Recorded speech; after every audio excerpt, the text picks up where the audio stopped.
Good afternoon, everyone, and welcome to the final session before Father Greg's closing keynote.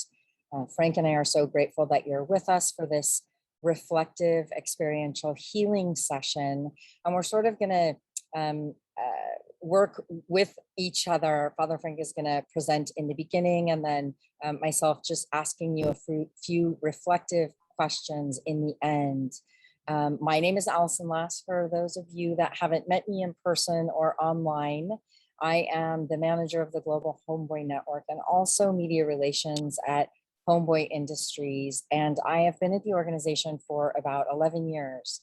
And so as the homies would say, I'm a veterana. So I've been here a while connected, and I've been working with all of you that are part of the Global Homeboy Network and have been organizing this event for about 6 years. I think this is my 6th year of doing it.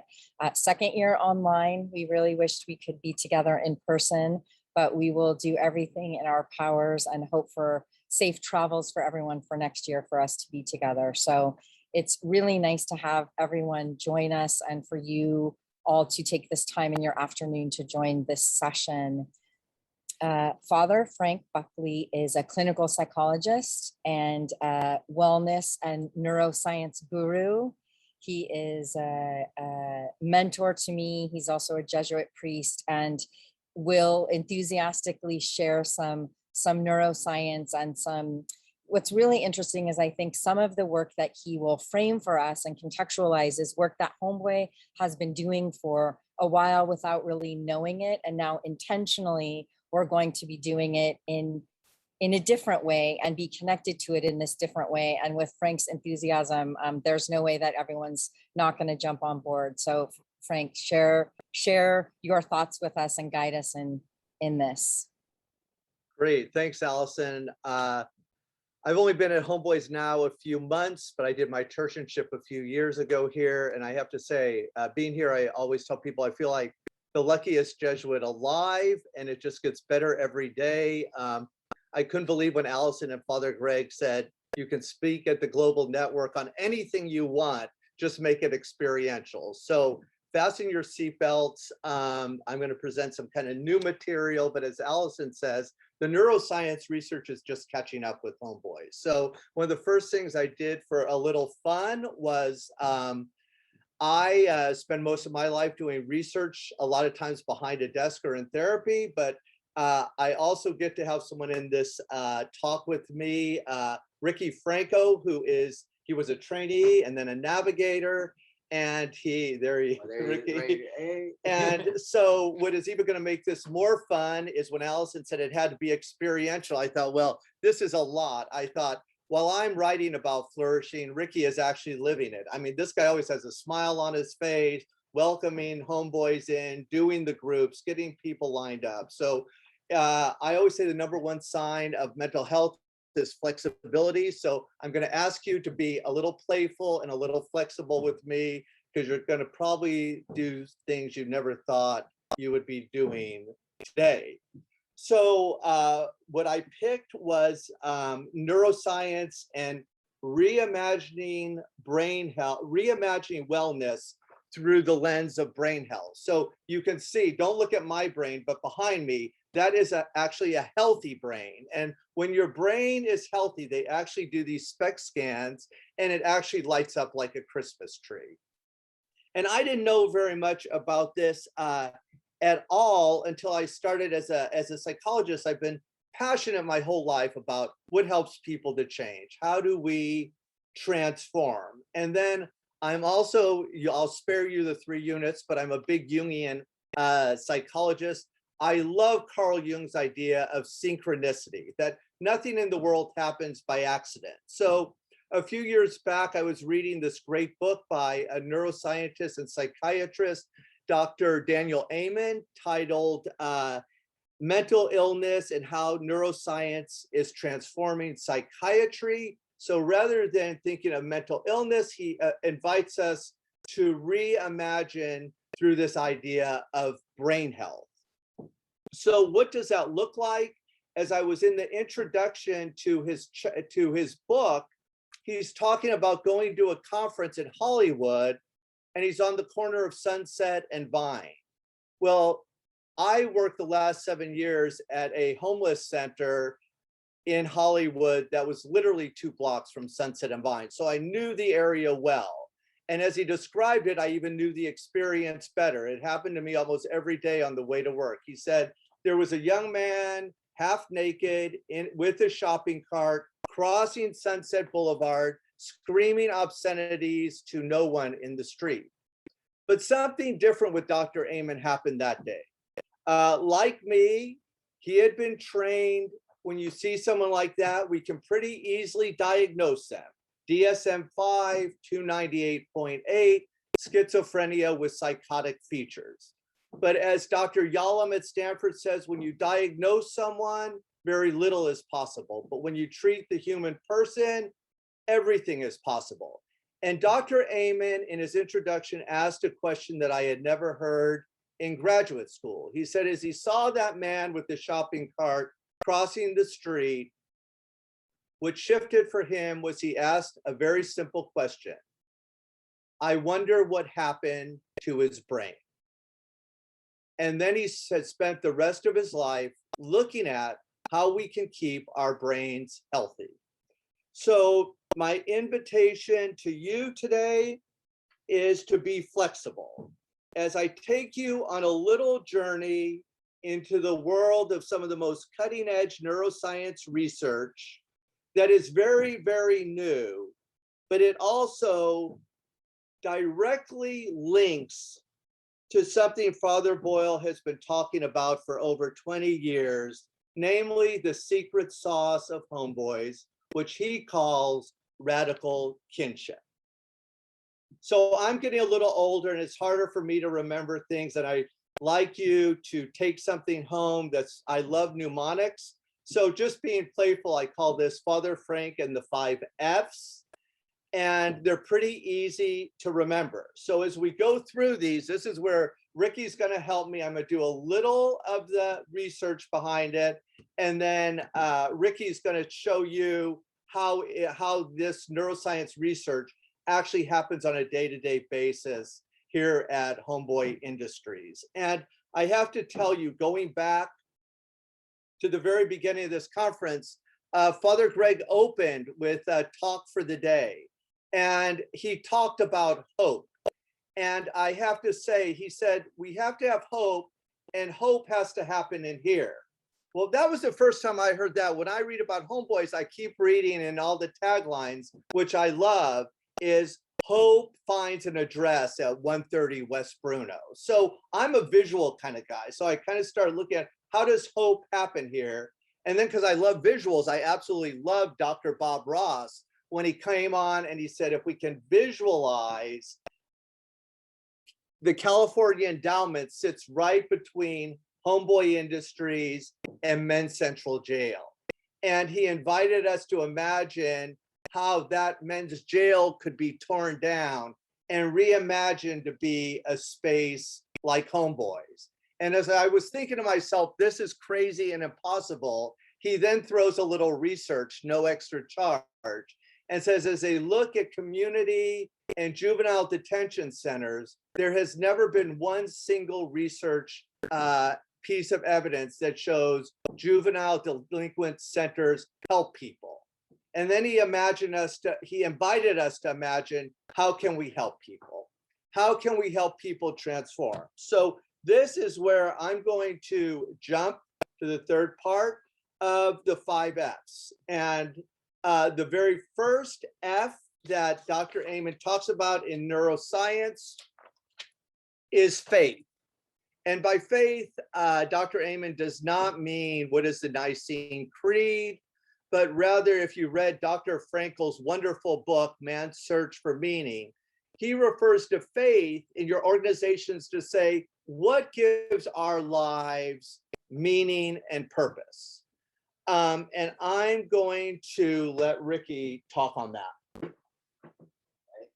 Right in front, there you go. Good afternoon, everybody. My name is Rick. And yeah, like coming here to Homeboys, I love it, like it's no place like Homeboys for me, like it really made me see things different than how I used to before. but now I'm here as a navigator, and I worked my way up. Like came here as a trainee with my brain, a little messed up.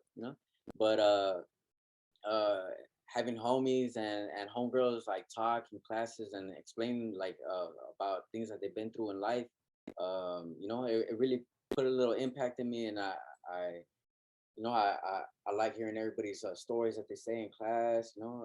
I like it. It really made me like think things differently. And yeah, and then I came here as a trainee, did my classes. I did mess up a little bit when I came here. I wasn't really that right, and then but I started getting it together, and you know, uh, having hope. And I started working in the cafe. I did like about a year in there, and then I learned the job, the working, having to be there on time, and things that I never would have done when I got, I never had a job when I got out, and then coming here, like it changed a lot for me, and what else? Yeah, now that I'm a navigator, I get to chop it up with all the homies that come in, homegirls that come in, and hear their stories, and I love it. I love that, and especially help being able to tell another homie like some positive stuff instead of telling them some negative stuff. Like before, like telling like we were brainwashed. And yeah, that's but I love it. I love coming here, and it does give me faith and hope, and yeah, that's where I'm at today. Thanks, Yeah, Ricky. thank you. And again, I will tell you, when I first came here, I came up those stairs, and I will tell you, I was like deer in the headlights, not knowing what to think of this place. And Ricky was really one of the first people to say welcome. And I also, I kind of like, I always tell people when I do groups, like I like to point out when people talk about things with flourishing, but like when Ricky was saying, I messed up a couple times. Like I love when Father Mark and Father Greg talk about Homeboys being the school of second chances, because that's what resilience is all about. Not succeeding, but can you fail and then still move forward? So thanks for that, Ricky. So I'm going to give you, here we go with the research a little bit. So people on your screen, this is called tapping, and I want to give you a little experience. Just be a little playful with me. No one really knows why it works, but these are like acupuncture points. So let me see you on your screen, like the karate chop. Ricky, you do this too. So just start pressing here, like tapping. Come on, Allison, a little more. There you go. Good. And we're going to do all these different spots, and then I'm going to say something, and then you just repeat what I say, okay? I have meaning and purpose. I completely accept myself. I have meaning and purpose. I completely accept myself. Beautiful. Now the eyebrows right in between the middle here. Okay. I have meaning and purpose. I completely accept myself. I have meaning and purpose. I completely accept myself. Good. Side of the eyes. I have meaning and purpose. I completely accept myself. Good. Under the eyes. I have meaning and purpose. I completely accept myself. Under the nose, I have meaning and purpose. I completely accept myself. The little line in the chin, I have meaning and purpose. I completely accept myself. Good. And then under the arm, I have meaning and purpose. I completely accept myself. Good. Under the ribs, I have meaning and purpose. I completely accept myself. Okay, and then on top of the head, this will be a little silly. I have meaning and purpose. I completely accept myself. Good, and then now just together with me, just tap the wrist again. I have meaning and purpose. I completely accept myself. Good, now just hold the wrist. Everyone hold your wrist. Deep breath in. Exhale. Say peace. Release the hands, lower the eyes, and just notice how you feel.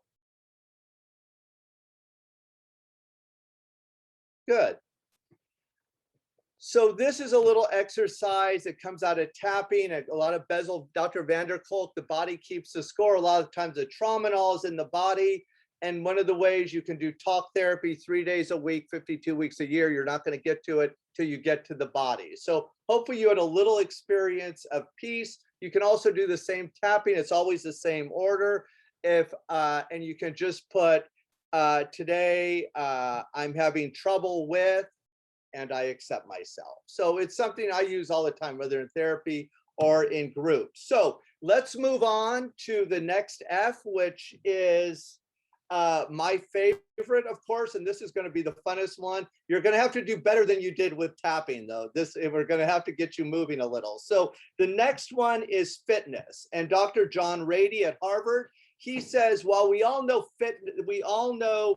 that fitness and exercise is good for the body, what neuroscience is teaching us is that it's incredibly wonderful for the brain, that it gives the body norepinephrine, serotonin, dopamine. So at Homeboys, we have all kind of stuff where we do exercise, and Ricky's going to tell you about it. And actually, when Allison said we need a trainee or a navigator, Ricky was the first one to come to mind, because we had a pull-up contest, and I'm watching Ricky do like 30 pull-ups, and then when I go to try, like I'm on 3 and just struggling, and then Jose came and just started lifting me up. So so I thought there's no one better than Ricky to talk about fitness.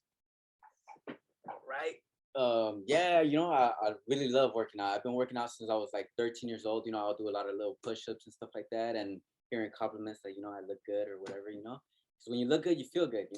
So yeah, I remember a while ago I was talking with Hector, and Hector was talking about having a little gym set right there. So he had put the pull-up bar, the dip. Well, you could have a dip bar too, and he has a bench, Olympic bars, Olympic weights. So every now and then we have little classes to do like yoga or working out. And yeah, I strongly believe that working out does the mind right. It makes you realize things. Makes you just be focused. And I really like that, and yeah, they have a cool set, cool gym, and they have an instructor right there who tells you if you're doing it wrong or right, and yeah, they have a lot of stuff, a lot of equipment, like a real gym. They just and it has a little shade, so away from the sun, and yeah. How often do you work out? And me, I work out say about an hour and 15 minutes every day, probably 6 times a week.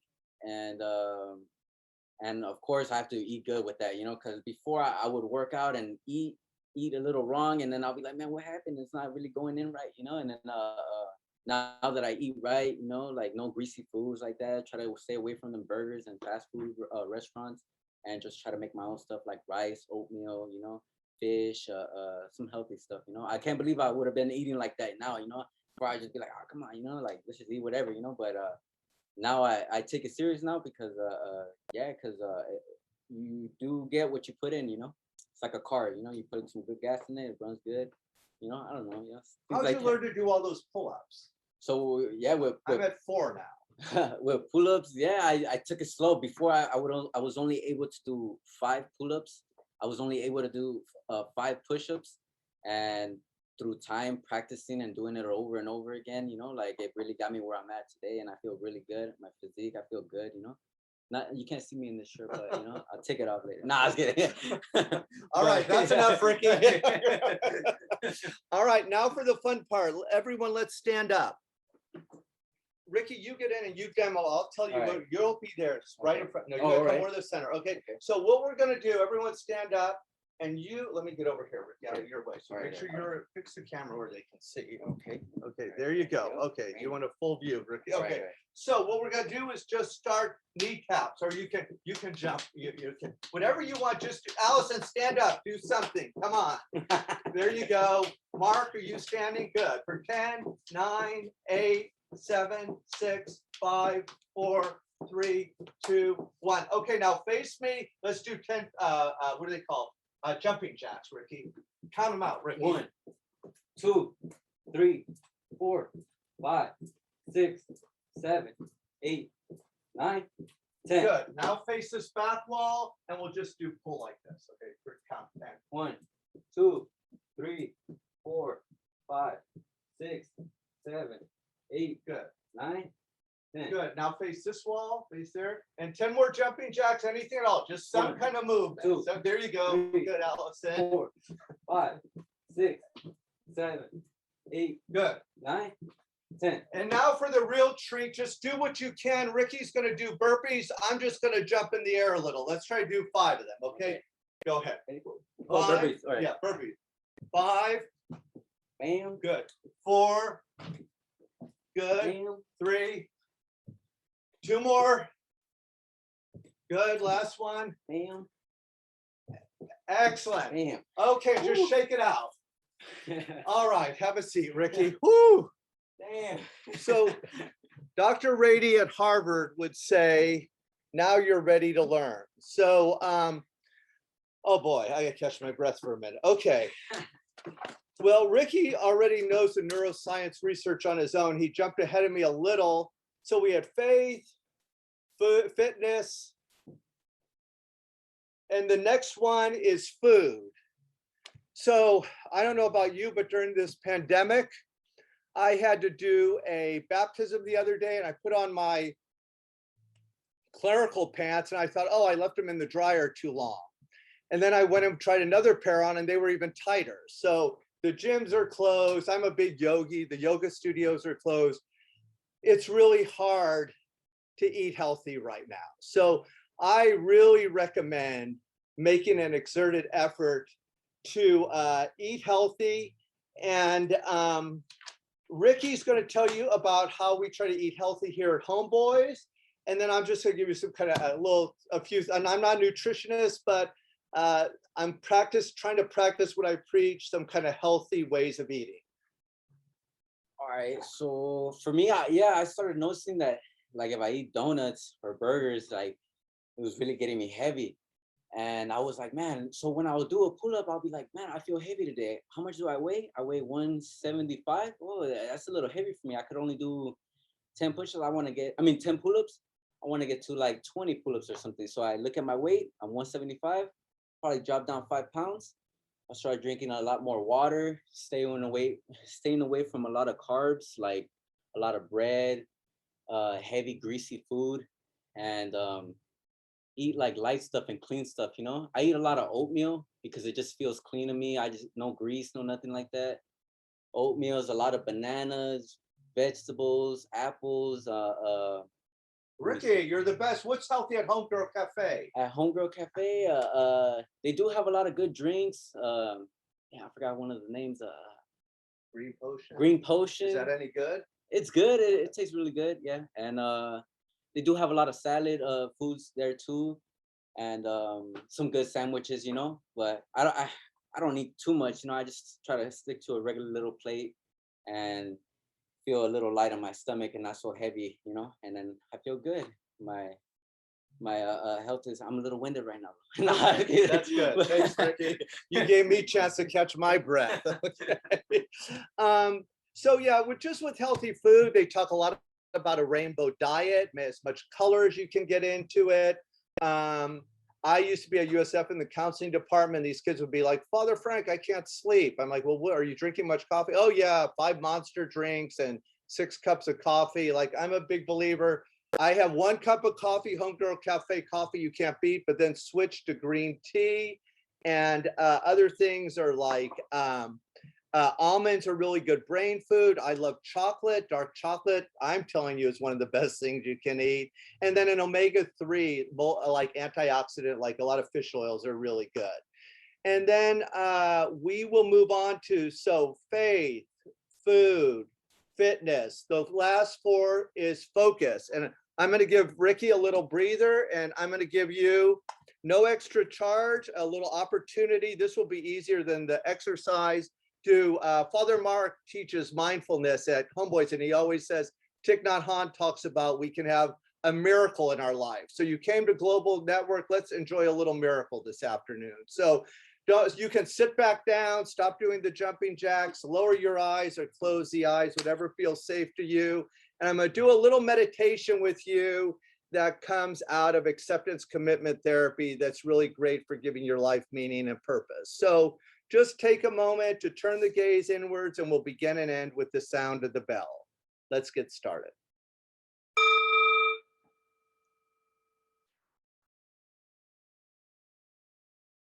Listen, listen, the sound of the bell returns us to our true home. I invite you to sit up straight, allow your shoulders to relax, and just push your feet into the floor. Get a sense of the ground beneath you.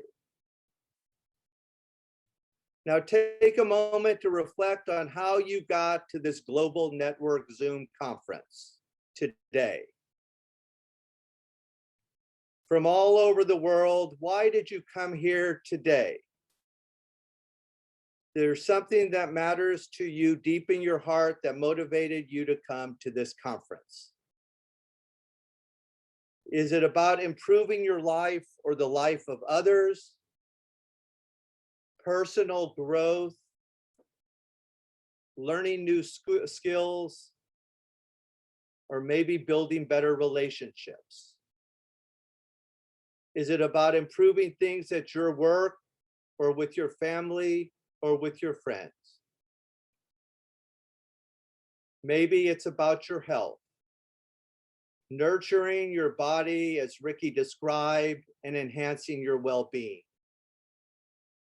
Right now, just do a search deep inside your heart and clarify what values led you here today.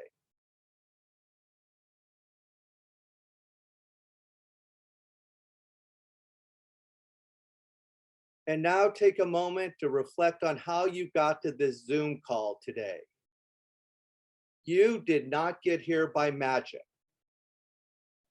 You are only here because of committed action.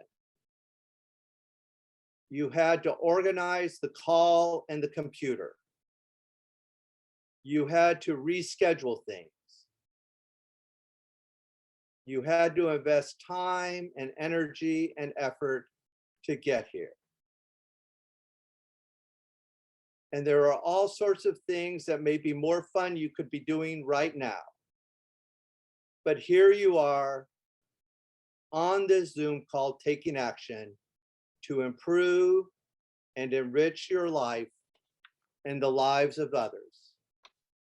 And now together as a global community, let's enjoy the miracle of mindfulness by breathing 10 times together as a community.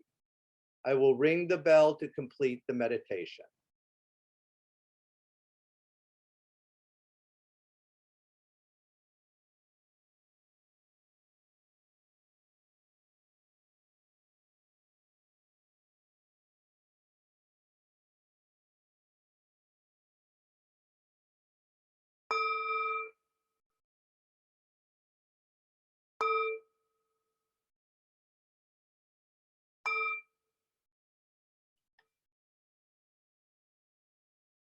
Very gently bring your attention back to the room. If the eyes were closed, go ahead and open the eyes.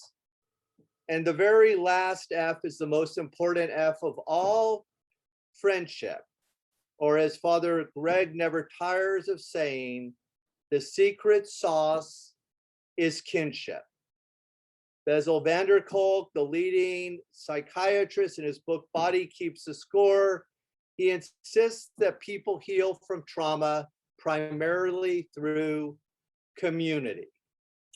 Johann Hari, in his #1 TED Talk, continues to insist the opposite of addiction is connection. And connection is found in community. And then lastly, one of my favorite scientists, psychologists, researchers is Bruce Alexander, and does a wonderful research on addiction. And what he does is he has a thing of cocaine water and alfalfa in an iron mesh cage, and he puts a rat in it. The rat tastes that delicious cocaine water, finishes the bottle, never touches the alfalfa, and eventually starves himself to death. Now, as a researcher, I will tell you the experiment is reliable, it's valid, it is a model research project. However, Dr. Alexander says it doesn't go far enough. And what he does is he does another experiment with a huge field, and he calls it Rat Park, with everything that rats love. Sexy rats, green grass, hamster wheels, fresh fruits and vegetables. and does the same thing. He gives the rats a choice of cocaine water and alfalfa pellets. They taste the cocaine water, they taste the alfalfa pellets, they go back to Rat Park and never return to the cocaine water again. I think this is a great metaphor I use in my own imagination, in your organizations across the world. How do we create rat parks where people can thrive and flourish? Alison will now take you through a reflective exercise about what has resonated with you during this conference over the past few days.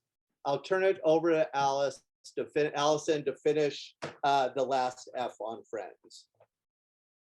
I think that in this friendship of the 5 Fs is this idea of kinship that Frank talked about. And I think for me, the power of the Global Homeboy Network and the power of all of you joining this is this kinship that we have, is this connection that we have. Sometimes work can be stressful. Sometimes just taking that time, like Father Frank just walked us through the mindfulness exercise and really had us focus on why we are here intentionally. How did we get here? So he took us through these steps. And what I wanted to do was explore if we could share some of that you might have thought about during the mindfulness exercise, but really guide it in a way using the word sort of resonate. And so I wanted everyone to take a little time to think about during the last day and a half in all of the sessions, what was the one thing that most resonated with you? And maybe we can share in the chat.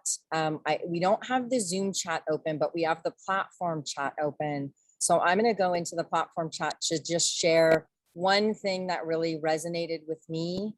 Actually, I don't need to use the chat. I can just share with you here.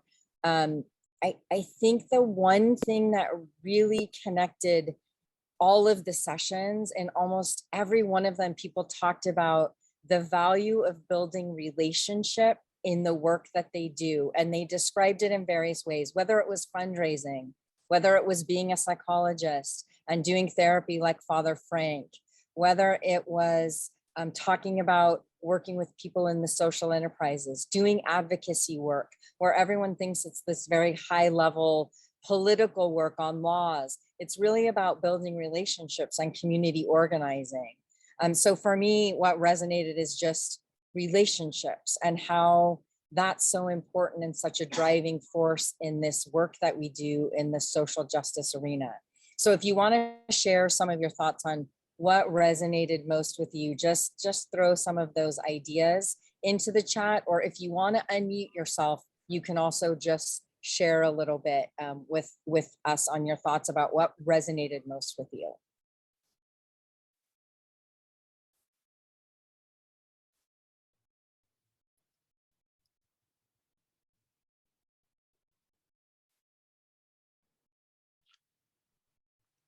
For me, it's always showing up.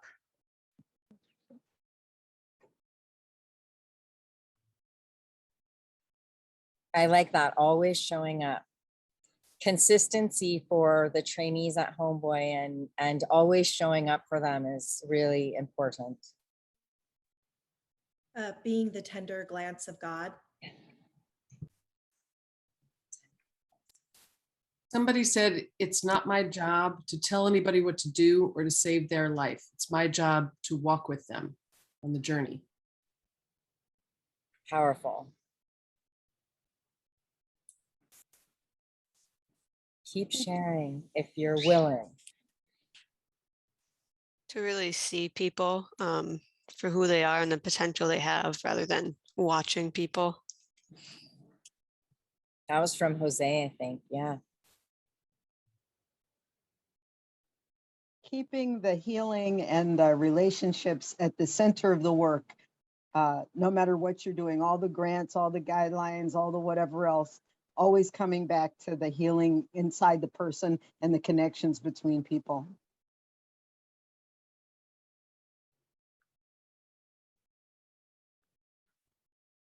There's power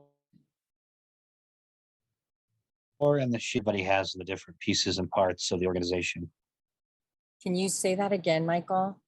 Oh, sure. There's power in the shared vision of hope seen in all the different parts of the organization.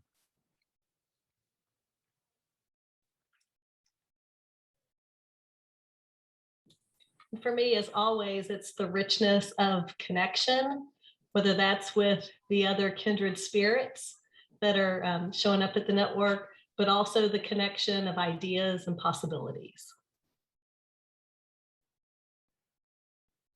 I like when they talked about. For me, I would say it's not just trying to fix the broken system, but creatively reimagining something completely new and different.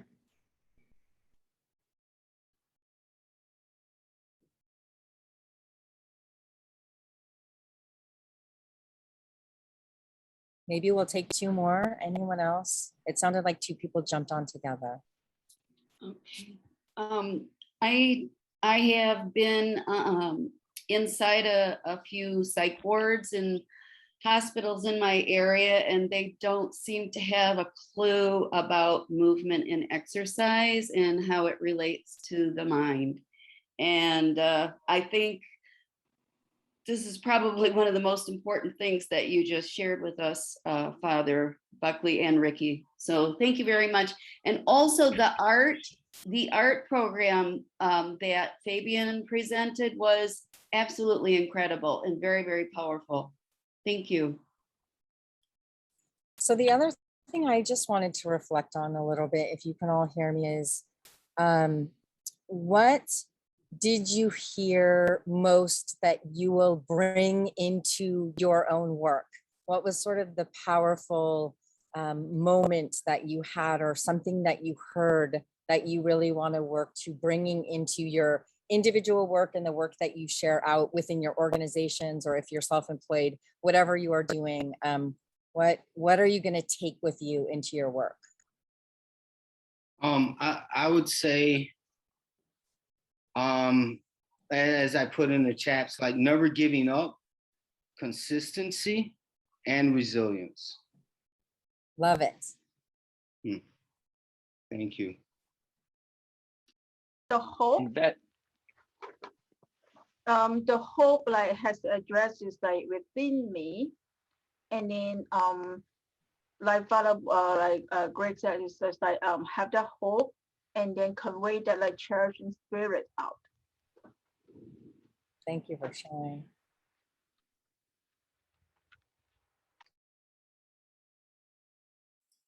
For me, it was just the idea or the question of what are you doing to build leaders from within your organization? I've been prompted to think a lot about that, and moving people with lived experience into more leadership positions. That's great. It's important as we all move forward in the work. I think it's really important. I might just add to that. I love that there doesn't seem to be any lines between those people. They're just all one, taking care of everybody. It's all integrated. I loved the huge emphasis on healing, and actually like how the trainees have the opportunity in the beginning for half of their time to be focused on healing and being actually even incentivized through being paid to get to for healing. That is huge, and definitely something that we are going to be incorporating as we launch our social enterprise. Well, we want to hear more about that, Julie, too. Please share with us as you're launching your experiences, because we definitely in this work, we talk about exquisite mutuality at Homeboy. And I think what the Global Homeboy Network offers is we get to learn from you as well. So it's this really beautiful exchange of ideas. And so just keep us informed of how the launch goes. We would really appreciate that. Awesome, great. What is the way to, like, when you're saying keeping y'all informed, how does that work? Like, I don't know how to. Yeah, you connect to me. You can email me. And then if you want to know more or deeper dive into things here at Homeboy, or talk to one of the social enterprise managers, that's my job to sort of work to make those connections. My colleague Alegria and I will work to help make those connections for you. Awesome. Definitely. I'll definitely reach out. Thank you. Yeah. I So, think, sorry, I was going to say, I think for me, the co-creating that that future with people who are impacted. Now that's easier done in my role in a charity in the third sector.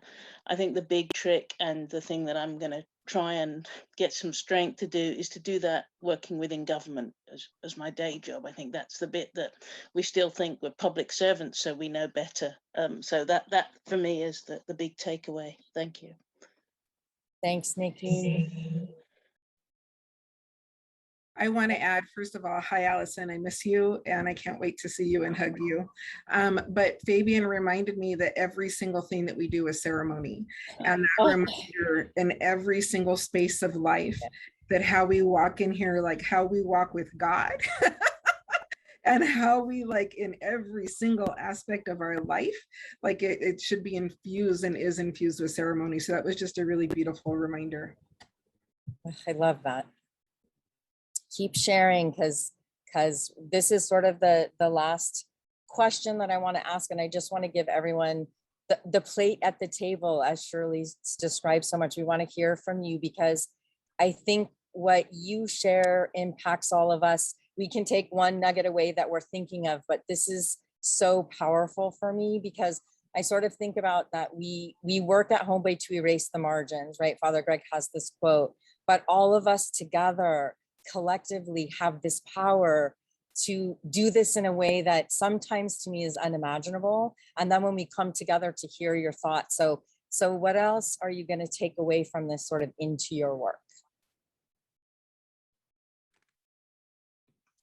For me, it's, you know, one of the things I've learned over the past couple of days is that I don't necessarily know about somebody else's experience. And it is very powerful and important to listen to them. And I would say another maybe more secondary thing is, you know, watching the advocacy piece was really beautiful, because it's really about self-advocacy and saying, this is what I want and I'm gonna stand for that and I'm gonna demand it. And that was a beautiful thing. And then also just, you know, that very simple idea of jobs, not jails. Thank you. I wanted to say that I'm actually a volunteer with an organization here in Nashville, and I'm actually transitioning. They're creating a position for me there that's basically like a navigator, because I've been mentoring the men in the program, which is pretty ironic, but they actually call me Ma. And a lot of these things resonated with me. I'm not trained in this field. My degree's in criminal justice, not social work, but I see so much of this, how it builds trust, and that when you listen intentionally and you move in love, like they were talking about, that they open up, and they also want to, they start loving themselves. And you don't realize that just by listening and showing them compassion and empathy, that's moving mountains. And it really isn't that hard to do. You know, it's just about really getting out of the prejudice and the stigma and whatever it is that kind of society builds up, breaking down those barriers and saying, you know, everyone's worthy of this, you know, everyone's worthy of a better life, no matter what they've done. That doesn't define them. And so I feel like everything I've heard really has helped me decide that this really is the best path for me. And I'm just very thankful for everybody that shared on these panels. So yeah. Thank you so much for your share. It's really meaningful. I appreciate that so much. And good luck with your new position, moving from being a volunteer into something full-time. It sounds like the pathway is perfectly placed, and sometimes we're not always in control of that, but you have the heart, and you're taking all of this in, and you will take that into your work with you. Anyone else want to share in the last few minutes? I think just piggybacking off of that, the biggest thing in this field is most of the clients and people that we're coming in contact with are having the worst time of their life or are in some form of crisis. So one thing that, I mean, my mentor has followed you guys for a very long time and we just are always in awe, but the biggest takeaway we've always had is just the idea of you lead with love, you know, like if you can just meet them halfway and give them some form of compassion, connection, and that just loving them till they're able to love themselves. When you kind of see that life come back into them, it's almost like a second nature that they want to spread that to other people. So it just continues to work in tenfold with, you know, we meet them, they meet the next person, they meet the next person, and it's just this beautiful revolving door. It's beautiful. Anyone else? Alison, I just want to say and acknowledge how much respect I have for you showing up as you have these last few days, knowing what you're going through with your father being in hospice. And I hold you close, and I hope that you find peace through this process. You know, just to share a little bit, he's 90 years old, and my parents have been married for 67 years. I'm one of 7 kids. This is expected, right, with this age, and we always strive to find a work balance. And I think I have this wonderful birth family, but this homeboy family and this global homeboy network community, you are my family. And I know that you all hold a piece of this for me. And showing up here was so important for me. And so I'm so grateful to have that space with you. I will hold that, and I really appreciate that. Hi, I just wanted to say that this has been a really big thing for me. I'm glad. I've been working on this for a long time, and I'm at a place now where I can actually get some stuff done. And you guys have really confirmed my path, and I'm grateful. Oh, I'm so grateful to have you share, and we want to hear more about your path. So you have to come be with us in person next year for the gathering and reach out and share what's going on and what progress you're making. And we're so grateful for your vulnerability and for sharing with us. Father Frank, do you have any closing remarks that you'd like to share? Where am? Can you hear me? Yeah.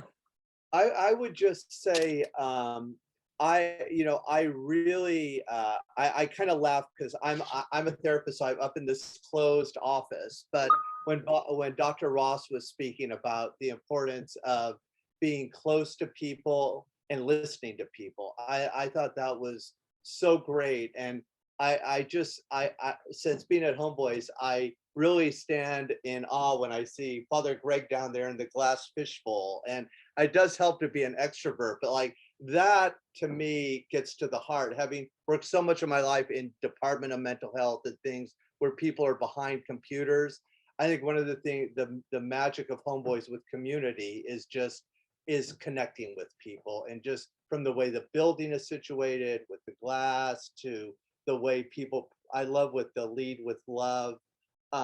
And really listening to people. And I think in the month and a half I've been here, the greatest gift, I love to read, but I came across, like Carl Rogers says again and again, you don't need to fix people. We listen and we connect with compassion and love, and transformation happens. So Alison, I too, I'm with your dad and you putting this whole thing together, I couldn't be more grateful. It was such a great way for me to even learn more about Homeboys by participating and watching this. So I'm very grateful. Thank you. I'm grateful for you. I can't even tell you how much during this time. And I'm grateful for all of you for joining, and look forward to being with you for Father Greg's closing keynote in just a little bit. Thanks so much, and have a great afternoon. Bye, everyone.